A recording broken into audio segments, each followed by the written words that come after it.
Je m'appelle Nicolas Bonnet, je suis militant écologiste à Clermont-Ferrand depuis 11 ans et je suis adjoint au maire de Clermont-Ferrand depuis 2014 en charge du développement durable, de l'eau et l'assainissement. Je me suis impliqué déjà en travaillant sur un parcours intéressant pour voir par quel endroit emblématique on pourrait passer. Donc on est passé au niveau des puits de captage de Clermont-Ferrand au bord de l'Allier pour montrer l'importance de la ressource en eau, de sa préservation et l'importance de fournir une eau potable de qualité aux habitants de la métropole de Clermont. On est aussi passé par l'incinérateur de Vernéa qui donc brûle des déchets tous les jours et crée de la pollution à cause de cela, pour dénoncer ce mode de traitement des déchets et donc derrière inciter à plus de recyclage, plus de tri, plus de réduction des déchets. Et sinon, je me suis aussi impliqué sur l'organisation des 2 soirées clermontoises.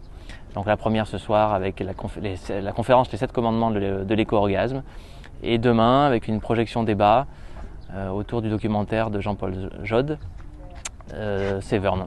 Donc hier soir, on avait une soirée sur la thématique de l'eau à Ravel, un village à l'est de Clermont-Ferrand.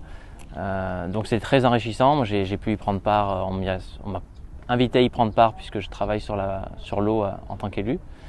Et donc on a vraiment appris beaucoup de choses. On a bien échangé.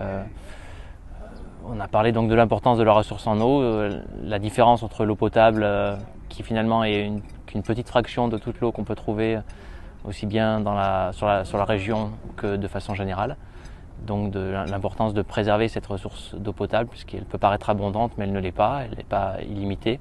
Il faut soutenir la marche des cobayes parce que la marche des cobayes elle cherche à rendre visibles les problématiques invisibles à l'œil nu qui sont les problématiques de pollution à base d'éléments chimiques, comme notamment les perturbateurs endocriniens, comme les médicaments, enfin tout un tas de polluants qu'on ne voit pas et qui pourtant ont un important impact sur notre santé. Et on ne fait pas toujours le lien entre santé et environnement suffisamment en tout cas, notamment le lien entre les cancers précoces aujourd'hui et l'environnement.